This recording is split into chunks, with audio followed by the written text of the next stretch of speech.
சுஜா சமையலோட வீட்டு முறை தயாரிப்புகள் முழு கருப்பு உளுந்தில் பண்ண கருப்பு உளுந்தங்களி மாவு, 40 வகையான பொருட்கள் சேர்த்து பண்ண சத்து மாவு, எல்லா வகையான குழம்புக்கும் யூஸ் பண்ணுற மாதிரி குழம்பு மிளகாய்த்தூள், 60 வகையான மூலிகை சேர்த்து பண்ண homemade herbal hair oil, Kerala ட்ரெடிஷ்னலான மன்சிஸ்த் ஆயில், குங்குமாதி தைலம், மூலிகை குளியல் பொடி, மூலிகை சீயக்காய் தூள், குழந்தைகளுக்கு மசாஜ் பண்ணி குளிப்பாட்டுறதுக்காக கேரட் பீட்ரூட் ஆயில், மூட்டு வலி தைலம், இது போக இட்லி பொடி, பருப்பு பொடி, முருங்கைக்கீரை பொடி, கருவேப்பிலை பொடி, முருங்கைக்கீரை சூப் பவுடர்னு நிறைய ப்ராடக்ட்ஸ் இருக்குது. இந்த ப்ராடக்ட்ஸ் உங்களுக்கு வேணும்னா ஸ்க்ரீனில் தெரிகிற இந்த நம்பருக்கு WhatsApp. Hello friends, welcome to Suja Samayal. இன்றைக்கி மார்னிங் எந்திரிச்ச உடனே எம்டி ஸ்டொமக்கில் வந்து வெயிட் பார்த்தேன். என்னுடைய வெயிட் வந்துட்டு 87.7 இருக்குது. நேற்று வந்து 88 இருந்துச்சு. இப்போ அடுத்ததாக என்னுடைய ஹஸ்பண்டுக்கு வந்து வெயிட் பார்க்குறேன். அவருக்கு இன்றைக்கி வந்து 82.8 இருக்குது. நேற்று வந்து 83.2 இருந்துச்சு. எப்பவும் போல் இன்றைக்கும் எந்திரிச்ச உடனே 1/2 லிட்டர் வரைக்கும் தண்ணி குடிச்சிட்டோம். அடுத்ததாக இன்றைக்கி மார்னிங் பிரேக்ஃபாஸ்ட்டுக்கு வந்துட்டு நுங்கும் ஆப்பிளும் வந்துட்டு எடுத்துக்கிட்டோம். இன்றைக்கி மார்னிங் நாங்கள் 9 மணிக்கு தான் ஃபஸ்ட்டு வந்து சாப்பிட்டோம். இன்றைக்கி எங்களுடைய இன்டர்மிட்டன்ட் ஃபாஸ்டிங் வந்துட்டு 15 மணி நேரம் இருந்தது. 16 மணி நேரம் இருக்கலாம் அப்படின்னு நினச்சோம். 10 மணிக்கு தான் சாப்பிடணும் அப்படின்னு நினச்சிட்டு இருந்தோம். ஆனால் கொஞ்சம் ரொம்ப பசிக்க ஆரம்பிச்சிருச்சு. அதனால் 9 மணிக்கே சாப்பிட்டுட்டோம். அடுத்ததாக காலையில் 11 மணி போல் ஆளுக்கு ஒரு இளநீ குடிச்சுக்கிட்டோம். அடுத்ததாக பார்த்திங்கன்னா 12 மணிக்கு பாதாம் ட்ரிங்க் ரெடி பண்ணலாம் அப்படின்னு சொல்லி முதல் நாள் நைட்டே ஒரு 30 பாதாம் பருப்பை வந்துட்டு தண்ணியில் ஊற வச்சுருந்தேன்.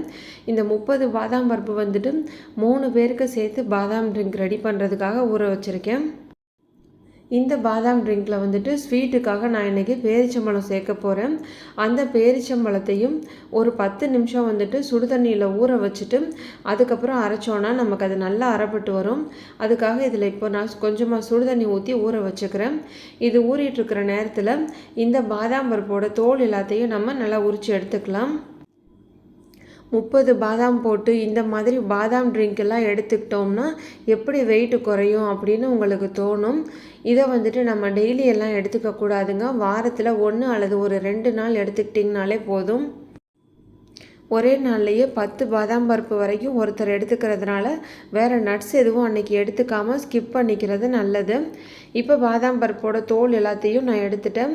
இந்த பேரிச்சம்பழமும் நல்லா சுடுதண்ணியில் வந்து ஊறி வந்துருச்சு. இப்போ இது ரெண்டையும் சேர்த்து மிக்சியில் தண்ணி எதுவுமே சேர்க்காமல் அந்த பேரிச்சம்பழம் ஊற வச்ச தண்ணியை மட்டும் அப்படியே சேர்த்து நல்ல மை போல் நல்லா பேஸ்ட்டாக அரைச்சி எடுத்துக்கலாம். இந்த மாதிரி நம்ம டயட்டில் இருக்கும்போது நம்ம எடுத்துக்கக்கூடிய உணவு எந்த அளவுக்கு முக்கியமோ அதே மாதிரியே நமக்கு இரவு தூக்கமும் ரொம்ப ரொம்ப முக்கியங்க. கண்டிப்பாக வந்துட்டு நைட்டு வந்துட்டு ஒரு 6லேருந்து 8 மணி வரைக்கும் நீங்கள் நல்லா தூங்கி எந்திரிச்சாதான் உங்களுக்கு வெயிட்டும் அதே மாதிரி நல்லா குறையும். நல்ல தூக்கம் இருக்கணுங்கிறதுக்காக நம்ம பகல்லையோ இல்லைனா மத்தியான டைம்லேயோ தூங்கக்கூடாது. நைட் டைமில் வந்துட்டு நல்லா ஒரு 6லேருந்து 8 மணி வரைக்கும் நல்லா தூங்குங்க. இப்போ நல்லா மை போல் அரைச்சி எடுத்துக்கிட்டு இது கூட வந்து 1 கிளாஸ் அளவுக்கு தண்ணி சேர்த்து நல்லா நான் மிக்ஸ் பண்ணிக்கிறேன். இந்த மாதிரி நீங்கள் பாதாம் ட்ரிங்க் ரெடி பண்ணும்போது பேரிச்சம்பழம் வந்துட்டு உங்களுக்கு எந்த அளவுக்கு இனிப்பு தேவையோ அதுக்கு தகுந்த மாதிரி இதை விட கூடவோ இல்லைனா கம்மியாகவோ சேர்த்துக்கோங்க. இதை வந்து ரெடி பண்ண உடனே அப்படியே குடிக்காமல் நல்லா ஃப்ரீசரில் வச்சு நல்லா ஜில்லுன்னு குடிங்க. உங்களுக்கு வந்து குடிக்கிறதுக்கு ரொம்ப நல்லாயிருக்கும். இதை நீங்கள் மார்னிங் பிரேக்ஃபாஸ்ட்டாக கூட நீங்கள் எடுத்துக்கலாம். இந்த மாதிரி பாதாம் ட்ரிங்க்கெல்லாம் எடுத்துக்கிற அன்னைக்கு வந்துட்டு மற்ற ஃபுட்டெல்லாம் கொஞ்சம் லைட்டாகவே எடுத்துக்கோங்க. இல்லைனா மறுநாள் வந்துட்டு உங்களுக்கு வெயிட் வந்து ரொம்ப கம்மியாக தான் குறையும். பாதாம் ட்ரிங்க்கை வந்துட்டு 12 மணிக்கு நான் ரெடி பண்ண ஆரம்பித்தேன். அதுக்கப்புறம் அது ஃப்ரிட்ஜில் வச்சு நாங்கள் குடிக்கும்போது 1 மணி ஆகிடுச்சு. அதனால லஞ்ச் வந்து கொஞ்சம் நேரம் தள்ளி சாப்பிட்டுக்கலான்னு சொல்லிவிட்டு 3 மணிக்கு தான் சாப்பிட்டோம். காலையில் 11 மணிக்கு இளநீ குடிக்கும்போது அந்த இளநியில் இருந்த இந்த வழுக்க தேங்காய் வந்து எடுத்து வச்சுருந்தேன். இதை இன்றைக்கி மத்தியானம் லஞ்சோடு நாங்கள் சேர்த்து வச்சு சாப்பிட்டுக்கிட்டோம். அடுத்து பார்த்திங்கன்னா முளைக்கட்டின பயிர் வந்துட்டு நான் 2 நாளைக்கு சேர்ந்த மாதிரி முளைக்கட்டி வச்சுருந்தேன். அதில் பாதி வந்துட்டு நேற்று யூஸ் பண்ணிட்டோம். இன்றைக்கி வந்து மீதி பாதியை வந்துட்டு அதே மாதிரி சாலடாக ரெடி பண்ணிவிட்டு இதை வந்துட்டு மத்தியானம் லஞ்சுக்கு நாங்கள் எடுத்துக்கிட்டோம். மத்தியானம் நாங்கள் லஞ்சு சாப்பிட்டு முடிக்கும் போதே ஒரு 4 மணி போல் ஆயிடுச்சு. இன்றைக்கி வந்துட்டு பாதாம் ட்ரிங்க் அதுக்கப்புறம் இந்த சாலட் இது எல்லாமே ஹெவியாக இருந்ததுனால இதோட எங்களுடைய சாப்பாடை வந்து இன்றைக்கி நாங்கள் முடிச்சுக்கிட்டோம். அதுக்கப்புறம் ஈவினிங் ஒரு 5 மணி போல் நான் வந்து மன்சிஸ்தா ஆயிலோட ஆர்டர்ஸ் வந்து அதிகமாக இருந்ததுனால மன்சிஸ்தா ஆயில் வந்து ரெடி பண்ணலாம் அப்படின்னு சொல்லிட்டு செய்ய ஆரம்பிச்சிட்டேன். இது வந்துட்டு ட்ரெடிஷ்னல் கேரளா ஆயில். இந்த மன்சிஸ்தா ஆயில் வந்துட்டு நம்மளுடைய ஸ்கின்னை வந்துட்டு நல்ல பிரைட்னிங்காகவும் நல்ல க்ளோயிங்காகவும் மாற்றி கொடுக்கும். நிறைய பேருக்கு பார்த்திங்கன்னா ஸ்கின் வந்துட்டு ரொம்ப டல்லாக இருக்கும், ரொம்ப வறண்டு போயிருக்கும், அவங்களோட ஏஜ் வந்துட்டு கம்மியாக தான் இருக்கும். ஆனால் ஃபேஸை பார்த்தோன்னா கொஞ்சம் ஏஜ்டாக இருக்கிற மாதிரி தெரிவாங்க. அதுக்கப்புறம் பார்த்தோன்னா நிறைய பேருக்கு வெயிலில் வந்து நிறைய அலையிற மாதிரி இருக்கும். அவங்களுக்கெல்லாம் வந்து ஸ்கின் வந்துட்டு அந்த சூரிய ஒளியோட கருமை பட்டு பட்டு கொஞ்சம் டார்க்காக மாதிரி இருக்கும். அடுத்ததாக 40 வயசுக்கு மேலே கன்னத்தில் 2 பக்கத்தில், நெத்தியில், உதட்டுக்கு கீழேன்னு நிறைய பேருக்கு மங்கு வந்திருக்கும். இந்த மாதிரியான எல்லா பிரச்சனைகளுக்குமே இந்த மன்சிஸ்தா ஆயிலை நாம் யூஸ் பண்ணிக்கலாம். இந்த மன்சிஸ்தா ஆயிலை முகத்தில் நல்லா அப்ளை பண்ணிவிட்டு நல்லா மசாஜ் பண்ணணும். ஒரு 10 நிமிஷத்துக்காவது நல்லா மசாஜ் பண்ணிவிட்டு ஒரு 1 ஹவர் வந்து நீங்கள் ஊற வச்சு குளிச்சுட்டு வரணும். இந்த மன்சிஸ்தா ஆயில் உங்களுக்கு வேணும்னா ஸ்க்ரீனில் தெரிகிற இந்த நம்பருக்கு வாட்ஸ்அப் பண்ணுங்கள்.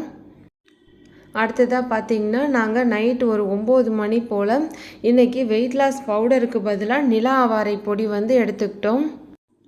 ஆனால் நாங்கள் ரெகுலராக வெயிட் லாஸ் பவுடர் எடுத்துகிட்டு இருந்ததுனால எங்களுக்கு அந்த மாதிரி பிரச்சனை எதுவுமே இல்லை. நிறைய பேருக்கான மலச்சிக்கல் பிரச்சனை இருக்குது. மலச்சிக்கல் பிரச்சனை இருக்கும்போது கடுக்காய், திரிப்பலா இல்லைனா நிலா ஆவாரை ஏதாவது ஒரு பொடியை வந்துட்டு நம்ம ரெகுலராக சாப்பிட்டுட்டு வரும்போது நமக்கு அந்த மலச்சிக்கல் பிரச்சனையே இருக்காது. மலச்சிக்கல் பிரச்சனைக்காக நீங்கள் கடுக்காய் பொடி இல்லைனா திரிப்பலா பொடி எடுக்கும்போது நீங்கள் டெய்லி நைட்டு வந்துட்டு 1 டம்ளர் சுடு தண்ணியில் 1/2 ஸ்பூன் அளவு கலந்து குடிக்கலாம். ஆனால் நிலா ஆவாரை குடிக்கும்போது வாரத்தில் 2 அல்லது 3 நாள் மட்டும் எடுத்துக்கோங்க. நாங்கள் இது வாரத்தில் 7வது நாள், இன்றைக்கி 1 நாள் மட்டும்தான் நிலா ஆவாரை எடுத்திருக்கோம். மற்ற நாளாக ரெகுலராக வந்து வெயிட் லாஸ் பவுடர் தான் எடுத்துப்போம். இந்த நிலா ஆவாரை பொடி எடுத்துக்கிட்டதோட இன்றைக்கி டயட் வந்து எங்களுக்கு முடிஞ்சிருச்சு. இந்த வீடியோ பிடிச்சிருந்தா மறக்காமல் ஒரு லைக் கொடுத்து சப்போர்ட் பண்ணுங்கள். தேங்க்யூ.